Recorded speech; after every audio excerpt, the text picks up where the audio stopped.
Assalamualaikum warahmatullahi wabarakatuh. Selamat pagi hadirin dan juga pemirsa. Pembangunan daerah Kabupaten Jember dalam rangka memanfaatkan sumber daya untuk meningkatkan kesejahteraan masyarakatnya. Hasil dari cita-cita mulia itu untuk membangun daerah biasanya dapat kita rasakan mulai dari birokrasi pelayanan, infrastruktur hingga fasilitas lainnya. Tentu kebijakan ini tidak akan dilakukan oleh pemerintah Kabupaten Jember itu sendiri, tapi juga melibatkan berbagai unsur dan pihak. Salah satunya adalah insan pers.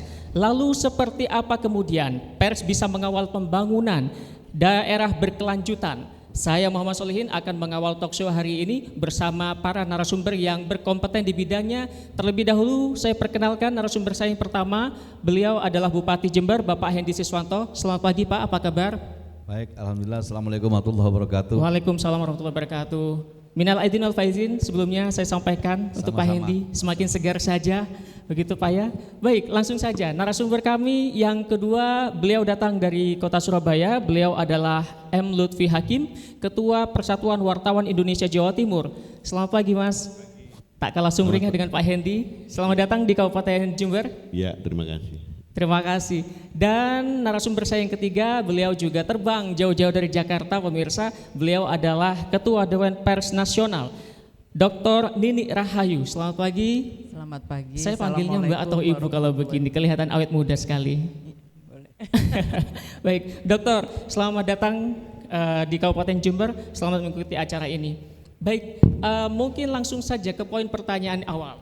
Pak Hendy, hari ini di forum yang berbahagia ini, seluruh OPD se-Kabupaten Jember, bahkan luar biasa, ada yang tersambung via koneksi Zoom dan juga live streaming, dikumpulkan oleh Kabupaten Jember bersama dengan insan-insan pers yang ada di Kabupaten Jember dan sekitarnya. Dalam rangka apa dan sebenarnya apa goal atau tujuan yang ingin dicapai oleh pemerintah Kabupaten, Pak? Terima kasih Mas Emsul ya. Emsul, terima kasih. Yang pertama saya terima kasih kepada Ibu Nini, Ibu Dr. Nini Rahayu, terus selamat datang ke Kabupaten Jember, dan juga terima kasih Mas Lutfi Hakim, juga selamat datang ke Kabupaten Jember, dan juga teman-teman semua OPD, teman-teman dari PWI, dari AJI, dari IJTI, dan juga teman-teman camat, kades, semua yang hadir di daring, tidak bisa langsung datang ke pendopo ini. Tapi yang jelas hari ini ada satu keberkahan buat kita, bahwa sebelum saya jawab itu, yang duduk di depan ini sebenarnya, ini semuanya asli Jember semuanya nih. Ini adalah produk Jember semua. Saya sebagai kepala daerah sekarang ini mempunyai anak 2,6 juta penduduk Jember. Tentunya bangga karena Jember memang ada singkatan yang memang tidak bisa dipungkiri lagi. Jember artinya jembatan menuju berkah.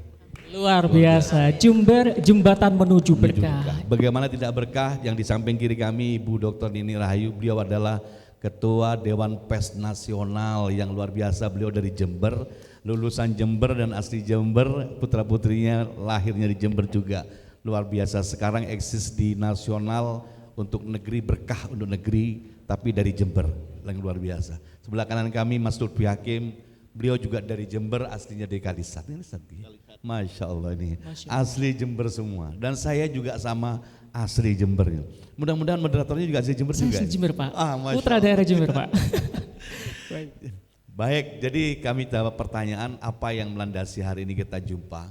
Ini adalah satu bagian kebanggaan kami bahwa ini di awal dalam rangka rangkaian awal HPN, Hari Pers Nasional, yang insya Allah se-Jawa Timur kami terima kasih kepada Ketua PWI Jawa Timur Mas Lutfi Hakim sudah mempercayakan Kabupaten Jember sebagai tempat ajang kegiatan syukuran kebahagiaan bagi insan pers dalam rangka kegiatan Hari Pers Nasional tingkat Jawa Timur ditempatkan di Kabupaten Jember.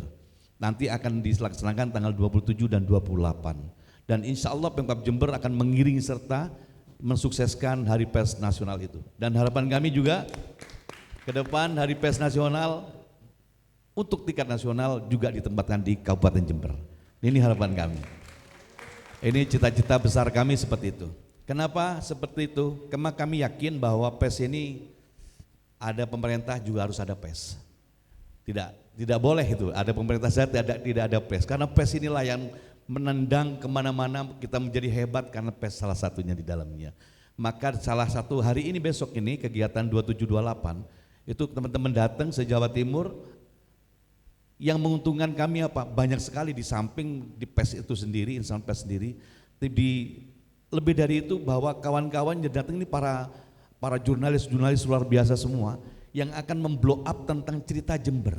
Dan ini bagian dari strategi marketing kami, bahwa kami juga pengusaha ya. Ini strategi marketing kami dengan mendatangkan insan pers kami seluruh Jawa Timur, mereka semua akan bercerita tentang Jember. Harapannya setelah itu akan datang kunjungan-kunjungan dan investasi di Jember yang lebih besar lagi. Itu. Baik, terima kasih. Wah, rupanya landasannya cukup kompleks sekali karena ini akan menjembatani teman-teman jurnalis yang ada di Kabupaten Jember tentunya untuk lebih berdaya saing dan juga memberikan mutu terbaiknya. Begitu ya Pak Hendi ya. Baik Pak Hendi, kalau misalkan kita flashback tadi di liputan VT Selayang Pandang, saya cukup takjub juga sebagai warga Jember juga begitu, karena melihat banyak sekali potensi yang ada di kabupaten kita tercinta ini. Dan sejak menjabat Bupati bersama dengan Gus Firjaun sebagai Wakil Bupati Pak Hendi, kurang lebih selama 3 tahun ke belakang ini sudah banyak rupanya apresiasi, penghargaan dan juga prestasi yang ditorehkan oleh Bupati Jember dan juga Wakil. Dalam hal ini adalah pemerintah Kabupaten Jember. Seperti apa Bapak menyimpulkan apa yang sudah dicapai selama ini Pak? Jadi kembali lagi bahwa capaian ini bukan dari saya sebenarnya. Ini tadi Jember itu jembatan menuju berkah, orangnya tuh luar biasa. Dahsyat, orang Jember ini luar biasa dan top semuanya. Dan tentunya tidak terlalu sulit kami untuk mempackaging ini dan untuk mendapatkan raihan, mendapatkan capaian-capaian positif. Terus terang saja kami masuk 3 tahun 2 bulan hari ini memimpin Jember ini itu dipotong setahun ya, kami COVID pada saat itu, jadi kami praktis cuma bekerja 2 tahun 2 bulan saja, dan kami alhamdulillah hari ini sudah mendapatkan award penghargaan itu kurang lebih ada 204 award. Wow, 204 penghargaan selama Bapak menjabat ya? Iya itu, dan itu seluruh OPD bukan dari saya sendiri, dari semua OPD dapat semuanya. Baik. Dan itu juga bukan award saja, lambang begitu saja, itu datangnya juga dari gubernur, dari menteri, dari Bapak Presiden, semua dapat. Juga dapat duit, kami juga dapat duit 50 miliar, itu 10 miliar dari pengendalian inflasi, 40 miliar kita pembangunan infrastruktur terbaik Indonesia. Duit di Jember ini. Dan alhamdulillah juga selama 2 tahun ini kami juga sudah mendapatkan lahan untuk Pemkab Jember ya, HPL, penggunaan lahan kita yang dulunya tidak ada itu 375 hektar. Itu milik Pemkab Jember sekarang ini. Jadi artinya banyak sekali potensi yang harus kita kemas lagi dengan kemampuan teman-teman OPD yang luar biasa ini. Dan teman-teman camat, teman kades ini semua luar biasa. Namun memanage Jember juga harus perlu dengan satu seni. Seni di sini adalah satu seni yang memang mengkolaborasi. Salah satunya hari ini kami harus mengkolaborasikan untuk mencapai capaian itu dengan insan pers. Itu yang tidak boleh kita melihat sebelah mata, bahwa insan pers sangat ikut andil di dalam mengkontrol proses pembangunan Kabupaten Jember. Karena semakin dikontrol pemerintah Kabupaten Jember, maka semakin mengurangi kekurangan, mendekati kesempurnaan di sana. Itu seperti itu. Baik, memberikan semangat terlebih dahulu kita berikan apresiasi dan tepuk tangan untuk teman-teman OPD dan juga insan pers di Kabupaten Jember begitu ya. Saya ke Mas Lutfi mungkin hari ini. Sekarang tadi Pak Hendi sudah menyebutkan bahwa insan pers dengan pemerintah kabupaten itu bagaikan dua keping mata uang yang tidak dapat diterpisahkan. Setuju Mas dengan pendapat itu? Ya, Assalamualaikum warahmatullahi wabarakatuh. Salam sejahtera buat semua. Pertama saya ingin apresiasi kepada Bupati Wabil Khusus Jember dan semua Bapak Ibu yang ada di OPD. Saya kira tidak banyak pemerintah daerah, bahkan pemerintah provinsi yang memiliki kesadaran tinggi tentang sejauh mana pentingnya pers itu.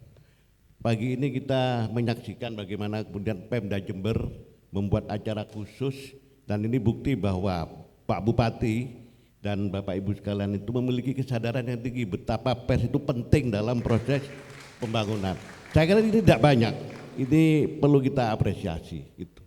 Kemudian yang kedua, memang tidak bisa memisahkan pers ini dengan government gitu ya. Bahkan Presiden Amerika yang ke-10 dia juga mantan ketua Mahkamah Agung yang ke-27, itu namanya William Howard Taft. Dia mengatakan kalau ingin menjadi pemimpin besar, kalau ingin mendapatkan hasil besar, maka bekerjalah seperti jurnalis, bekerjalah seperti wartawan. Dia harus cekatan dalam mencari berita, dia harus punya skill dalam menyusun narasi berita, mengkonstruksi opini, membuat laporan-laporan, dan dia punya giroh untuk secepatnya menyebarkan informasi itu, laporan-laporan itu. Dan bukan hanya itu, dia harus di tengah skill-skill tadi, dia harus memilih betul berita apa yang menarik, berita apa yang bukan hanya itu juga. Dia harus memenuhi unsur, dia harus akurat, dia harus bertanggung jawab, dia harus mencerdaskan, dan everything. Kalau itu semua dilakukan, maka saya kira apa yang dihasilkan itu akan sukses dan sangat presisi. Kami melihat bahwa Pemda Jember yang dikomandani oleh beliau ini, saya kira sama itu. Jadi tahapan-tahapan bagaimana memimpin sebuah daerah itu hampir mirip dilakukan oleh Pak Hendi. Dalam waktu yang pendek tadi disebutkan sudah ada 200 lebih award, ada 200 lebih penghargaan, yang itu saya kira bukan sembarang penghargaan, tentu ada basic penghitungannya. Maka itu saya kira perlu direkatkan bagaimana kerja pers itu, karena yang saya sebutkan tadi, pers itu tidak sekedar kemudian menulis, tidak hanya sekedar, tapi bagaimana juga berpikir tentang sustainable development, itu kan seperti yang tema ini gitu. Kalau misalnya Pemda mengalokasikan anggaran untuk jalan misalnya, panjang jalan, jangan kemudian hanya, jadi bukan tidak boleh, jangan hanya kemudian mengkritisi tentang kualitas bangunan jalan itu, tentang kemungkinan-kemungkinan terjadi distortif terhadap pembangunan jalan itu, tapi harus berkelanjutan cara perspektifnya itu. Bagaimana panjang jalan ini misalnya sepanjang 10 km, dampak keekonomiannya itu seperti apa, itu yang mesti dikawal terus oleh jurnalis kita. Karena hemat saya, pemerintah sebetulnya enggak perlu kerja, cukup bangun jalan saja, ekonomi itu sudah jalan sendiri. Bagaimana ketika di situ ada tanah kosong, kemudian dibikin jalan, kemudian tumbuh misalnya sebuah kawasan hunian, perumahan misalnya, itu yang namanya real estate, itu industri ikutannya itu ada sekitar 113 Pak.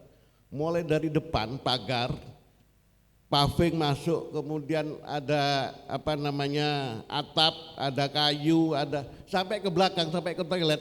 Itu 113 industri yang terbawa. Itu gara-gara jalan yang dibikin, itu industri terkerek di situ. Dia meng-hire tenaga kerja juga. Bayangin ketika itu rumah dibangun, kalau ini rumah tangga baru, misalnya Pak Yuris ini kawin misalnya, karena belum kawin. Begitu masuk ke rumah baru itu dia harus belanja mebeler, dia harus belanja electricity, dia harus belanja everything. Jadi ini menggerakkan PDRB di daerah. Ini saya kira yang disebut dengan development sustainable gitu. Jadi pers itu tidak hanya mengkritisi saja, tapi dia juga harus berpikir panjang gitu. Bagaimana kemudian alokasi yang dilakukan oleh Pemda itu betul-betul berkelanjutan. Baik, itu baru perumahan ya. Bayangkan kalau alokasi jalan tadi itu kemudian diikuti oleh bangunan warehousing misalnya, pergudangan atau industrial estate. Bagaimana ini kemudian mendrive kegiatan ekonomi yang sangat besar. Jadi bukan hanya jalannya saja yang dihitung, tapi bagaimana lipatan keekonomian ini yang harus disorot juga oleh pers. Saya kira itu. Baik, kalau bisa kita simpulkan bahwasanya liputan kita tidak hanya cenderung kita di permukaan saja, tapi memberikan dampak sosial ekonomi yang berkelanjutan ke belakang, begitu ya. Ini juga tentu untuk pembangunan daerah setempat juga harapannya. Baik, tentunya semakin menarik perbincangan kita, tapi kita harus jeda sejenak terlebih dahulu. Sesaat lagi kami kembali.